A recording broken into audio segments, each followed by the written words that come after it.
Good morning, everyone. Merry stupid o'clock. Welcome to another episode of Spilling Tea. I'm your host, Tiffany Daniels, and before we get started this morning, a few of the usual disclaimers. First off, folks, please keep your fingers crossed for me. I'm going to be speaking with HR/talent management today, and I'm hoping to God, hoping against hope, that for the love of God, they would please put me in customer service where I belong. So, prayers, crossed fingers, whatever your thing is, positive vibes. Let's just hope I get in customer service so I can stop having mental breakdowns. Alright? Okay, so we are going back to that horrible world known as the JRC, but before we get started, a few of the usual disclaimers. First off, you are going to see the link to this report right there in the description box, alongside the other pertinent links to the Stop the Shocks campaign, including Autistic Hoya's massive archive on the subject, also the templates. Folks, sign your name, click on your senator. Let's go ahead and end all adversive quote-unquote punishments, as well as improper restraints and seclusion in schools that kills folks every year. And the ever-present and self-explanatory Change.org Shut the Judge Rotenberg Center Down petition. Now, a couple of warnings. First off, remember, this report is from 1982. And even for California, the language is antiquated and bigoted as hell. So that is not coming from me. I'm just reading it as it is on the page. Also, trigger warning, when we talk about the JRC, you're going to hear vivid descriptions of and catch surveillance footage of people with disabilities being tortured and abused. If you have young children present, please use your headphones, alright? Okay, and folks, it is Missouri time here, 3:14 a.m. stupid o'clock in the morning. And yes, this is calm down tea, not my second dose of caffeine. So if I stumble over any of my words this morning, my apologies in advance, alright? Also for the freaking throat clearing, because Missouri does not have an off season anymore for allergies. Alright, so we're going back to where we left off yesterday. Health and Safety Code Section 1538 provides relevant part that any person may request an inspection of any community care facility in accordance with the provisions of this oh my goodness, wow, that's a mouthful. Any person may request inspection of any community care facility in accordance with the provisions of this chapter by transmitting to the State Department notice of alleged violation of applicable requirements prescribed by statutes or regulations of the state. The substance of the complaint shall be provided to licensure no earlier than at the time of inspection, unless complainant specifically requests otherwise. Neither the substance or the complaint provided the license nor any copy of the complaint or any record published, released, or otherwise made available to the licensed shall disclose the name of any person mentioned in the complaint except the name of any duly authorized officer, employee, or agent of the State Department conducting the investigation or inspection pursuant to this chapter. Section 80351 provides that any duly authorized officer, employee, or agent of the department may, upon proper identification, enter and inspect any place providing services at any time, with or without advance notice. Provisions shall be made for private interviews with any person receiving services or any staff member, and for examination of all records relating to the operation of the facility. Respondent has violated sections 1533 and 1538 of the Health and Safety Code and Inspection 8035 as follows. Oh, do go on.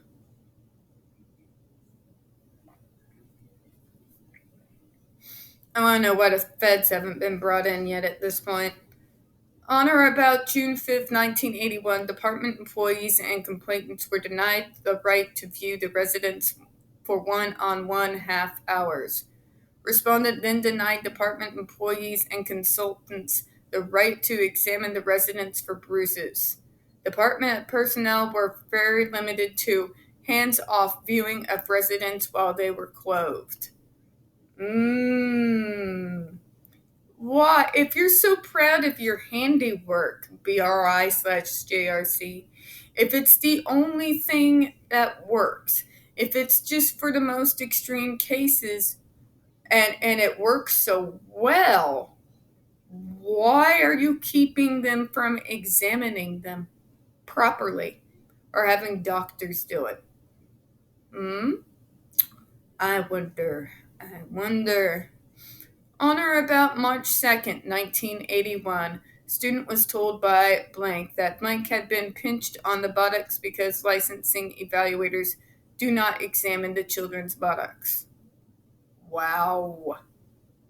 On or about February 5th, 1981, the respondent refused to allow CCL evaluators who visited BRI to investigate a complaint to view the residence for several hours. They were not allowed to view the buttocks of student or blank for bruises. On or about November 4th, 1980, respondent refused to allow CCL evaluators at BRI to investigate a complaint to view the body of the resident for bruises. On this same date, respondent refused to allow evaluators to look at the facility files. On or about August 12th, 1980, respondent refused to allow community care licensing evaluators to review records relating to blank and blank.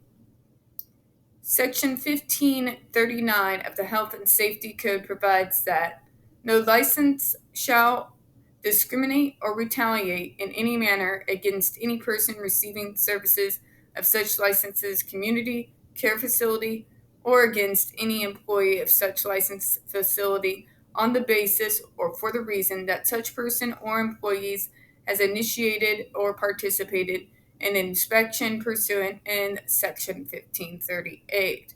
Oh, do go on.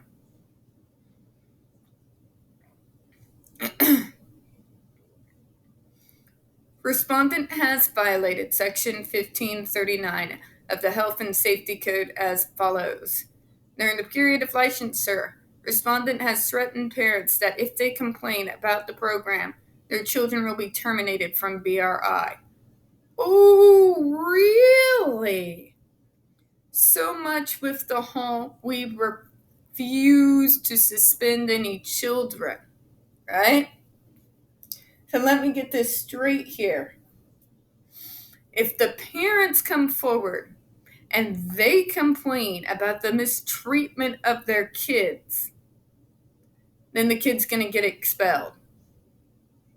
You lying bastards. By the way, that would be probably the best thing to happen to those students.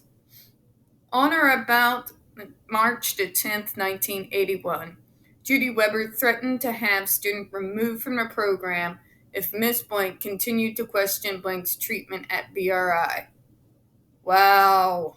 They're their parents, which means their legal guardian, which means they have every single goddamn right on the fucking planet to question exactly what kind of treatment you're giving their child.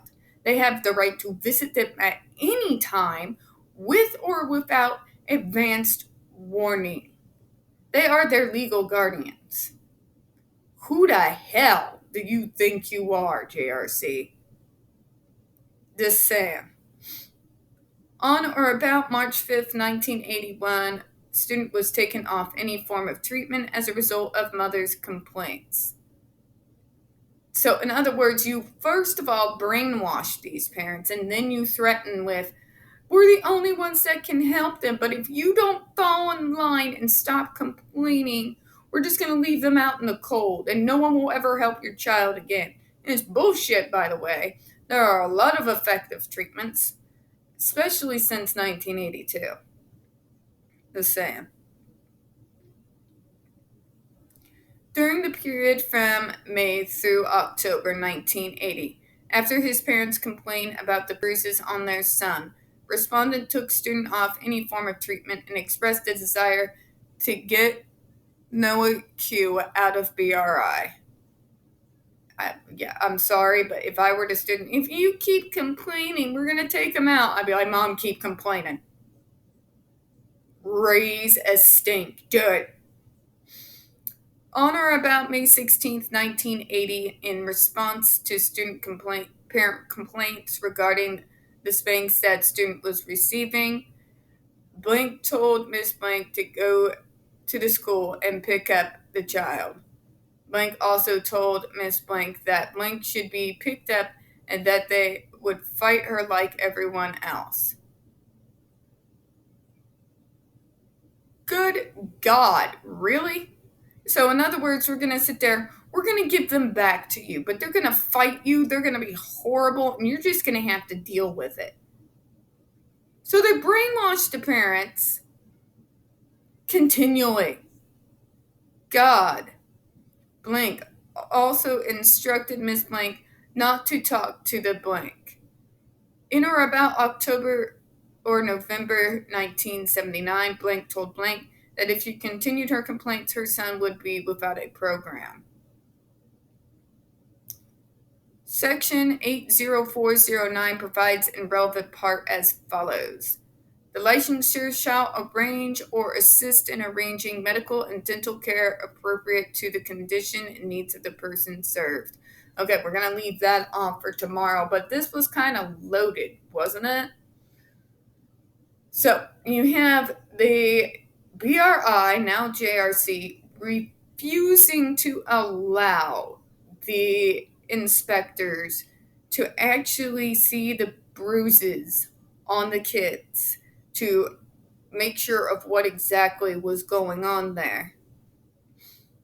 They don't want to let them have a proper medical examination to make sure the kids are actually being treated well and are properly receiving nutrition. Oh, and not only that, but if the parents dare complain in regards to the treatment of their children, they're going to throw them out. Now, preceding this, you have BRI, also known as JRC these days, completely brainwashing these parents, convincing them utterly that this is the only place that's going to accept and help their child. And by the time they already have them brainwashed, when the parent starts getting a little wise and starts questioning, then they're all like, well, fine, we'll kick them out. But no other place will have them. And you're just going to have to deal with their behaviors, and they're going to be violent, and they're going to fight you. Yeah. Stellar quality, right? Stellar quality. Yeah, if I were one of these students, I would be sitting there hoping, freaking praying that my parent would rise a stink. You know what I'm saying? Raise a stink. So that I could get out of there. See, this is what they do, folks. And somehow they continue to get away with it. I don't know whether resources and information are just not made readily available to the people that they regularly prey on in order to get students, or what exactly is going on.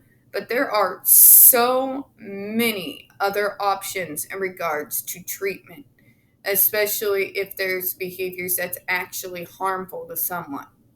Pharmacology has evolved light years, literal light years, since these reports come out. That's just a fact. It's just a fact. But these people brainwash these parents so badly that they think that this torture and starving and the behavioral lessons is going to be the only thing to fix, and I will say that term, fix their child. They convince him that, oh, big pharma, the big boogeyman. On one hand, yes, we live in an over-medicated society, obviously.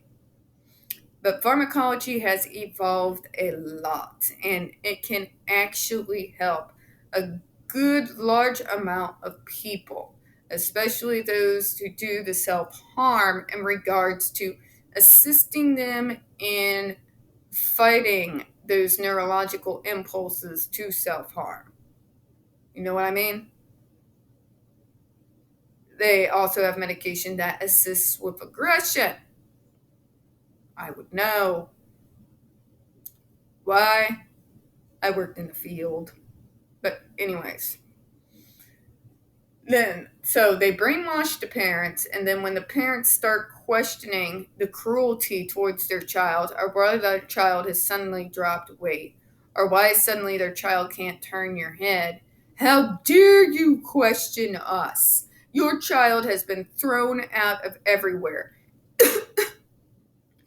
If you keep questioning us, we're going to throw your child out and then no one will take them. Yeah. Yeah, these people have no shame. And if you think it's changed, folks, read the 2006 report. Read the witness statements. Look at the freaking evidence. It's out there. All right? We're going to go ahead and close on that note. We don't get very many views on this channel, especially on this subject. The few that we do tend to get removed from time to time. So, folks, please don't forget to hit that like button, hit subscribe. Don't forget to hit the comments. I do appreciate your time this morning. And as always, we here at Spilling Tea hope you have a good one. Bye-bye.